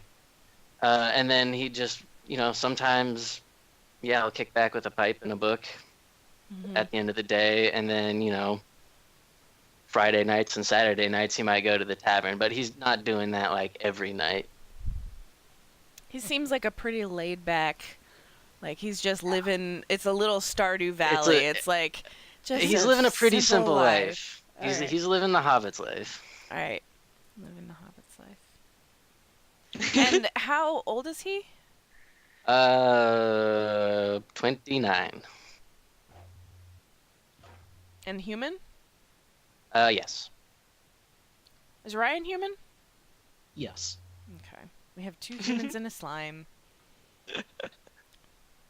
Ryan age? Question marks. Okay, Let's say here's he's Younger than 24. he looks. That's 24. his age. Okay, so he's 24. I like the idea. Hi, food delivery.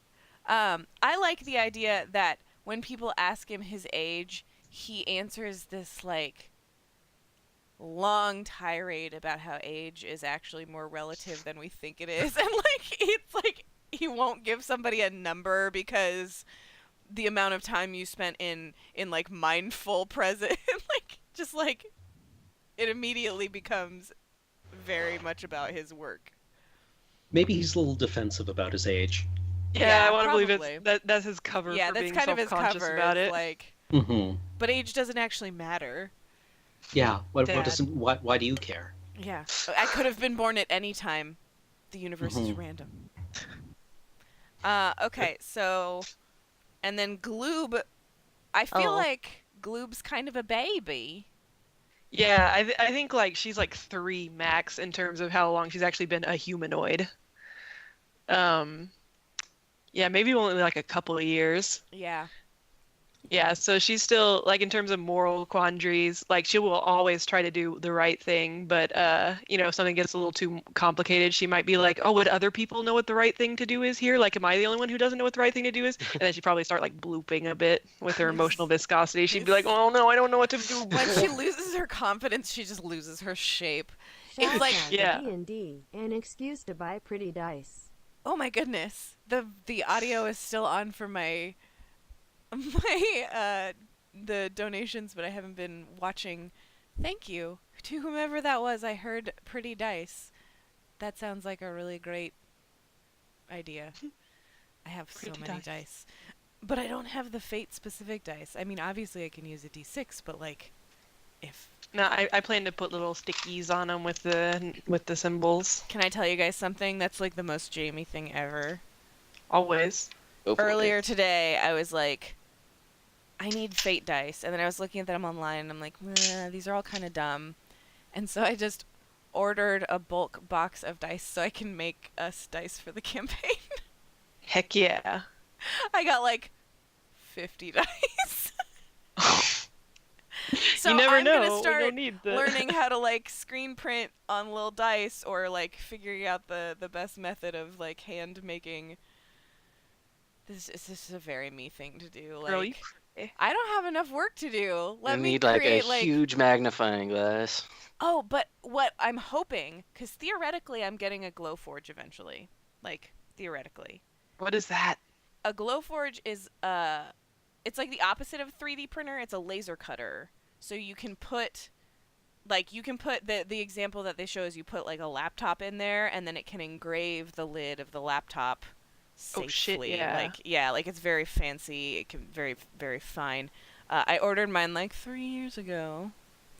And they said they would deliver it.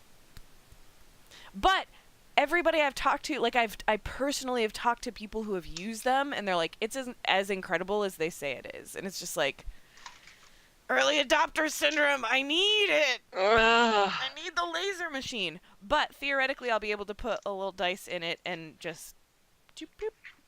Oh, banging. It's a laser mill, yes. A laser mill is a way to Oh, the describe it. generic term. Yeah. I'm excited to get it, hopefully, and make weird fate dice for everybody. Anyway, tangent. So Gloob is 3. Has Gloob... So, Gloob was created... 2. I decided 2. 2. I like Please, that it's very Gloob important. would learn, 24 like, months. 2. Like, 1, 2... and then just maybe Yeah, sprout with another her arm big for hands. turning 3. I just started making new fingers. Yeah. And then like she made a 6th one, and she's like, "No, that's not how many you're supposed to have." Wait, okay, so put it on this one. Put it Yeah. on this hand. I like that she just sort of is perpetually, like, instead of really moving, she's flowing. Like, she is not so much lifting an arm as she is going, this is the way that bodies are supposed to move, and like reforming, like moving her arm that way. Yeah, but it's very instinctual now for her. Yeah. Now She does have that like human element that's been like inserted yeah. or whatever. So about the human element, what is her relationship to her creator? So I want to talk about it. Mm-hmm. She prefer not to talk about it. Don't want to talk about it. Don't want to talk about it. I'm putting that as an aspect. So she's going to be really private, probably pretty defensive. Yeah, about that. Like that's like that the one thing. specific thing. Yeah, because otherwise she's just like, tell me about everything. Yeah. And I think that probably means that the like college bros and stuff she hangs out with, I think, and you can tell me if this seems right, but they probably needled you about it a lot. Yeah. And then at one point, Gloob sort of lost her temper. And I don't know what that would look like. Maybe with emotional viscosity, she just, like, exploded and then had to, like, reform over time. Like, whatever that might mean for her. But they realized, like, oh, this isn't funny. We should really stop fucking with her on this. And then since then, they've been good. And that's why they're, like, your bros and your friends. Because you feel like they've come to an understanding that, like, they don't poke at the one thing you don't want poked. Yeah, no, I could totally see that. I have to think about what Berserk Gloob would be like. Gloob Or killed maybe the even just man. like she almost accidentally suffocated one of her classmates or whatever. One of the guys with Gloop, and then she was like, "Oh, I'm sorry, I'm just And he's like, Yeah. I can see that. Ranger. coughing up chunks of Gloob. Ranger, it's okay. The friends are inside the computer. You are the Oh. Inside danger. the box. The only danger is the ranger. Ranger danger. He disagrees with that. No. I don't understand. Their sounds. Sometimes I look at him and I'm just like, you get fed food that you like consistently twice a day. You get upset and you get to just scream. And like Jealous. I tell him to stop and he will stop when he thinks that I've acknowledged it enough. Hey, which is he now. just thinks you don't know. He thinks you don't know what's going on. Danger Bear. You need to know. But like he's got a great life. You gotta appreciate what he has. Anyway, Ranger, thank Ain't you that for always the quieting way? down. Thank you for quieting down. I appreciate you, dog. Okay, so I feel like we've got some good aspects that have both positive and negatives to them. For Gloob and for Ryan, Orlando's kind of an everyman right now. What's his dark secret? Where's his flaw? What is his weakness? Oh gosh.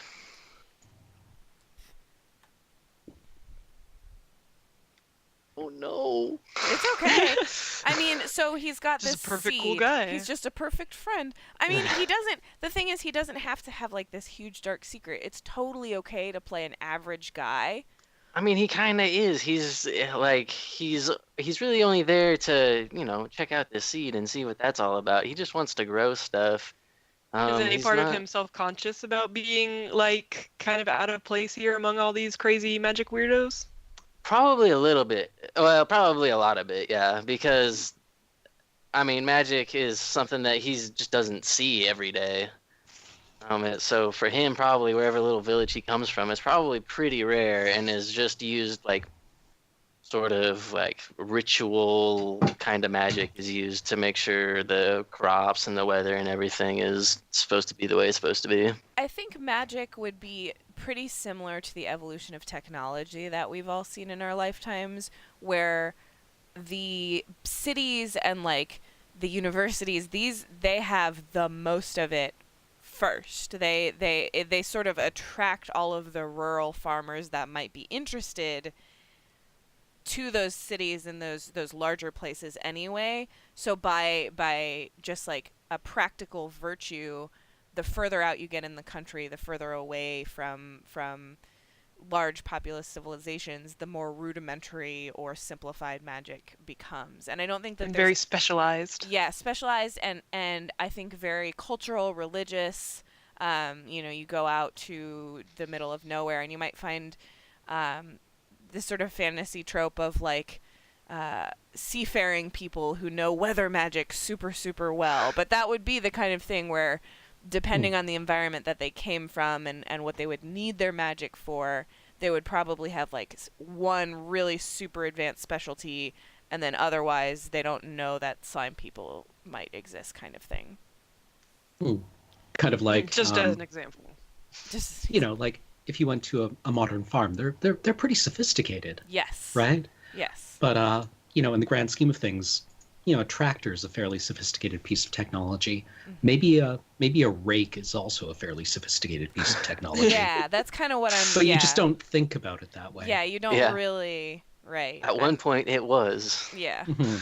Yeah. And I There's bet like definitely the people people on at like this the place rake. might not appreciate that kind of technology and think of you as like a bumpkin. Like, oh, he doesn't know anything. He's from the probably. country. Yeah, there's Yeah, that, like, and off like strike. from a rural area, so even just like city life would be new for him too. So there's that. He definitely feels out of place. I'm gonna Probably put- not as much as Gloop does, but That's true. almost. I'm putting country bumpkin as one of your That's fair. aspects. Troubles. I imagine. Yeah, I like it. I like Orlando Green Thumb country bumpkin. So Ryan has been exploring painting. So the creative, the random magic experiments are art manifested mostly. I don't. Yeah, I don't know. Do you think would you think of them as art? Maybe he has a hard time getting them hung in galleries, I Are they I like but people Pollock? want to buy them. Yeah. I like the idea that people don't particularly like. Sometimes like you cast or you do whatever ritual you do to paint the painting, and a lot of times it just comes out as whatever, and then like Mhm. 1 in 1,000 is this incredible like perfect spiral or whatever, and you're like, no, it's Yeah. random, I swear, and people are like, no, it's not, like you just and so you're this sort of like tortured artist that has stacks and stacks and stacks of canvases that were like the failed random experiments, and then Yeah. like these are beautiful, but people don't believe you that they were made the way you say they were. Or the like one is just like this enormous mess of like a gray smear, Right. but off in the corner is like a perfect 1/100th scale reproduction of sunflowers. Exactly. Yeah. Like Starry. This is actually a giant pixel art created with Starry Night. Like. Yeah. Like. Just 1,000 starry nights. Yeah. But no, people are just sort of, and that's when their eyes sort of glaze over because they think that you're going to be a very like academic, researchy type, but then you're also very art like centric and creative. So they're just sort of like, what are you structured or are you not structured? And you're like, nothing is Yes. structured, everything is structured, and they're just like, okay, talking to you. Okay, we need you to chill out, and we're going away right now. Pull this funding.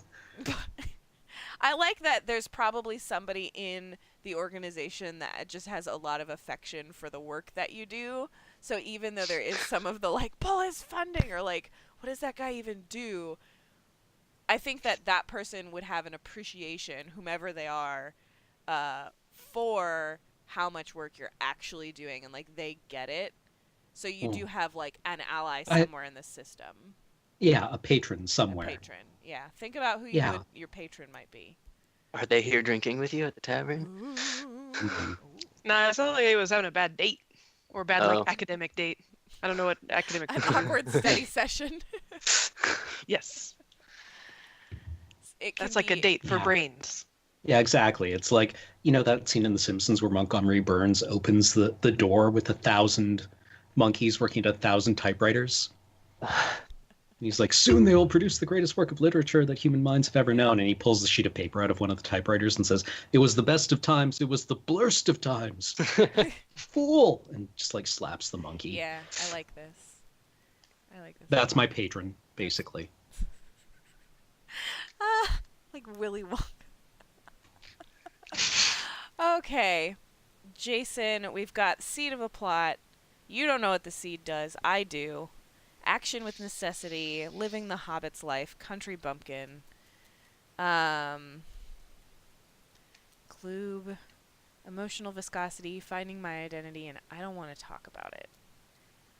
So, in terms of like we will have combat in this game. It's not going to be. It's going to be a lot like this was this evening, where it's very descriptive. I'll sort of set a scene and say, you know, but it's going to be very general. So Mary's example of like picking somebody up and throwing them is great. Like you can be very flexible if you might just be too far away from something and you might still have to like spend a turn to get to it or whatever. But for the most part, it's going to be, let's tell a cool story with the like the combat is just another story tool. So really try to think of how your character, like I really do imagine Gloob getting punched in the chest and then just being like very, very, very careful and like not injured, but like, I don't want you to injure yourself on me. I don't, and like, and so. Yeah, because I know we do have stats, right? Yeah, like yeah. there's these like careful, clever, flashy. Yes. Do we have HP? We have stresses and consequences. That's right. Yeah, it's the stresses and the consequences are sort of the HP analogy. That's pretty cool. And we'll get more into that too next time when we actually play like this is sort of session 0, so we're figuring it out. But next time we'll have like the character sheets will all get worked up and all of that. Where did my other thing go? Oh, there it is. So careful, clever, flashy, forceful, quick, and sneaky are those 6. Yeah, I gave myself a 0 in quick, and a 3 in forceful, and a 2 in careful, because I'm very careful, and 2 in sneaky, because when I need to sneak, I can be surprisingly, like, quiet and goopy and whatnot. Just sort of flow. Yeah. There's no footsteps. I imagine that there was a point at which you, instead of, like, walking around, you would sort of, like, blob and then reform next to people, but you realize quickly that startles them a lot, so you keep your shape as contiguous as possible now, but it wasn't always, like my feet are just like these 2 like kind of bloopy stumps, so like sometimes if I really need to, I can just kind of like slide like instead of walking like a person, I'll just be like mirror, like I'm on skates. if the party starts, if there's like a moment of like panicked running or something, sorry, my phone is ringing. Gloob will just sort of glide away, like, yeah, I'll just, like, because she just dabs. Yeah, and it really lowers the animation budget, so that helps a lot. Yeah. Well, eventually, when this ridiculous campaign is made for TV, Everything's an anime in my world. everything's amazing. She avoids doing the T1000 thing, usually out of courtesy. It's just for really the rest of unsettling when us. she does Yeah. it. But I think it's also like starting to lose her human form makes her feel weird. Like she feels like she's going to lose her like Yeah, it grasp on freaks her out. humanness. Yeah. Like she's gonna revert to being like a dumb slime that's just like blah, blah, blah, blah. I imagine a little bit too that like in the beginning the bro group would sort of be like, oh, look, we can like put a bicycle inside and then she can like gloop down, and like that felt really dehumanizing to her, and so being It's like Odo from Deep Space Nine, one of my favorite characters. I don't know if anyone else has watched that. It's really good, and he's a really good character. Yes. Odo was the best one. It's the best one. I'll watch it, and I will appreciate one. it. Best trick. So let me write this down. For Odo, the character who was so square, even Starfleet was like, have you tried loosening up? What? No. It was. Okay, we're not gonna get into this. I want this campaign. He's to my be boyfriend. OTP. What's important is that he's real and strong, and he's my friend. and he's also Gloop's friend. Yes. What is so? Can you repeat? You had, what was your 3 trait? Oh, forceful. Forceful. Yeah, you are basically just a force. Yeah. And I'm a force then of nature. And then I got 2 in careful and sneaky. And 1 in clever and flashy. And then none in quick. I am not quick. not a quick blob. No, I blob. Okay. Clever, flashy. All right, so what about Orlando? What of those traits seem to be most Orlando-like? Let's see. What were they again? So What it's page force. was it? There's forceful, flashy, careful, clever, sneaky, and quick. So I think probably, honestly, I think you're probably pretty clever and careful. Maybe quick. Maybe quick. Probably. Yeah. Probably not super forceful, but I mean, would that be like that's like equal to strength, right? Yeah, I mean, I guess there's And, a forceful can also mean like how you just sort of asserted dominance in the previous scenario, how you just sort of like put your foot on that guy's chest, like that forceful doesn't always have to mean like in your face, like Okay. I think he does have maybe like a quiet, confident force. I think he is not at all flashy. No. 0 for flashy. Yeah. Probably Uh, not particularly sneaky. Yeah, No. yeah. So flashy. There's this careful, clever, forceful, and quick. What most defines Mr. Orlando? Sorry, I'm. No, it's fine. Totally cool. And And what about you, Ryan? I almost want to play against type and say forceful. I like that. Are we certain it doesn't just apply to physical force? No. Just the like brute forcing problems Yeah, is I mean, kind of like the root of what he does. yeah, he's not going to try to come up with the most clever solution. He's going to just, Go for it. Mm-hmm. and I mean that might mean he acts without thinking a little bit more than you might expect from his archetype, because he's used to just going, try this, didn't work. Try this, didn't work. Try this, didn't work. So He's it's- got faith in the Exactly. system. Mhm. All right. But I also see him as being like, clever and Mhm. quick, being like quick to act, maybe quite spontaneous. I think quick might be his number 1. Mm.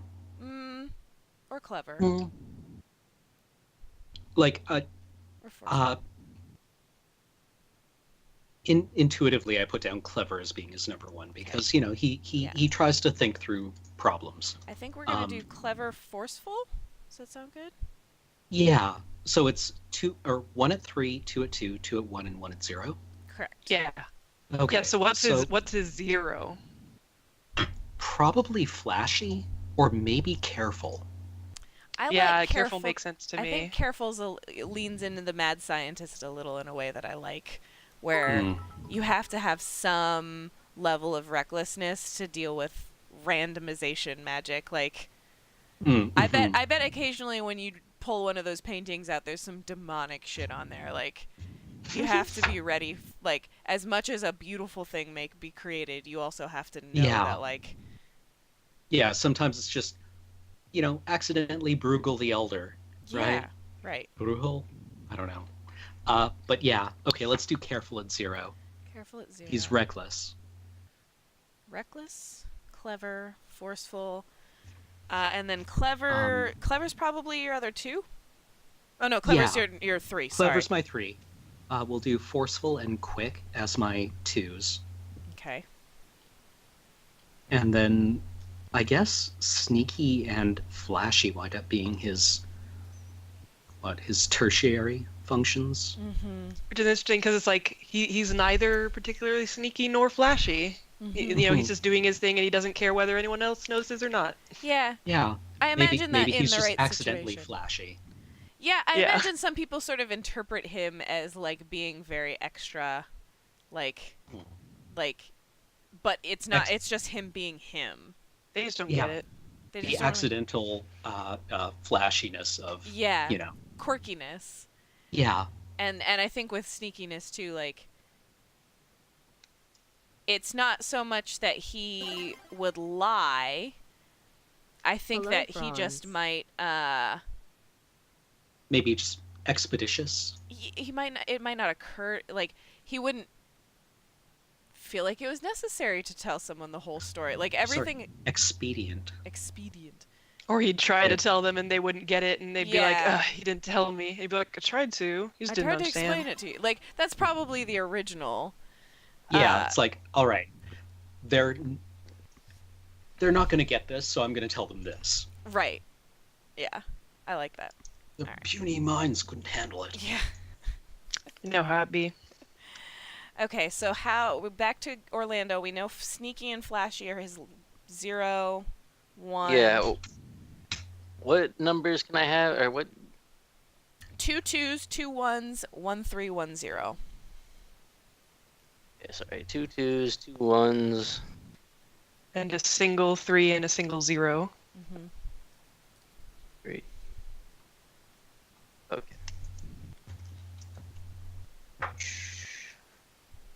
So Flashy is gonna be 0. Mm-hmm. And then we'll do Stealth at 1, Sneaky at 1.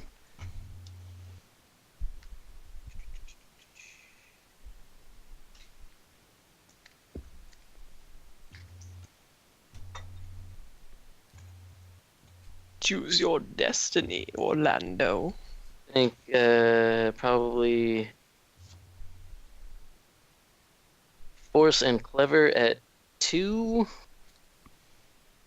Careful at 1. Or at 3, I mean. And then that's Quick. Quick. Was that one? Is Quick one? Yeah. Am I making them up? No, you got yeah. Forceful, Flashy, Careful, Clever, Sneaky, Quick. So Sneaky at 1, Flashy at 0. Clever and Force at 2. And then that leaves what? Quick and Careful. And I have a 3 left. Mm-hmm. The 3's supposed to be the most important thing, dude. Of course, I guess it's very Orlando. That'd be just like, what's my strongest, most amazing trait? Oh God.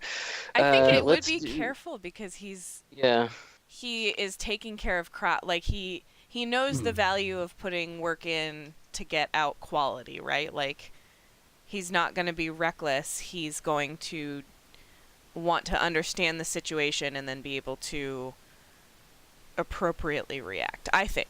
Does that sound right? Yeah, and farming's all about Yeah. planning long term and everything. Mhm. Diligent, You aren't making thoughtful. spur of the moment. Okay, so I have a 1, 2 2s, a 3, and a 0. What number does that leave me? Hold on. 3 2 2 1 1 0. So you are careful. I should have another 1. Yeah, then. 2 1s. Okay. Sorry, I probably didn't say that right. Careful, forceful, quick, clever, sneaky, flashy. Okay, then let's bust clever down to 1 and put Quick up to 2. Okay. Ranger, do you want to also play the game? Okay. It's not very loud on our end, though. That's good. I'm glad He's just doing his thing. I know my neighbors hate him, but I don't really care. So They ain't here. They ain't no. Careful, forceful, quick, clever, sneaky, flashy. Okay. So, Gloob is best at being forceful. Bah. Orlando is best at being careful. And Ryan is best at being clever. I think we have kind of a sort of like a tank, ranger, rogue, magician, magic wielder situation archetype here. Yeah, almost. I think we Just about. but just Like like Kirk, Spock, and McCoy. I like it. I'm into it. So Does that I make me think- Kirk? Yeah. Slime Kirk. Slime Kirk. James Tiberius Glue. It's me, my destiny. Slime Kirk. No, I'm still Odo. Odo Kirk Slime Girl. Take that the original series, whatever. Okay, so what we're going to do now, we have kind of some general stats. We're going to flesh out the characters through Ranger. Thank you. I know you have Through not Ranger. had your dinner yet. Hi. Ranger, flesh out our characters for Rain- us. I wish you would do something. Put the around work in. house.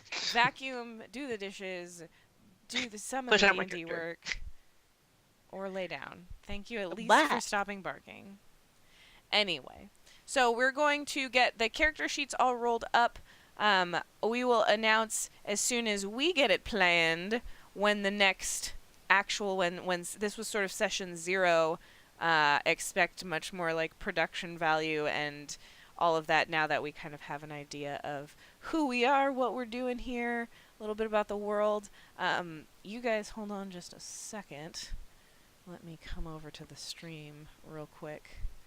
Can I mute this? Mute? No, that's me muting the microphone. Oh, and my camera's not even up.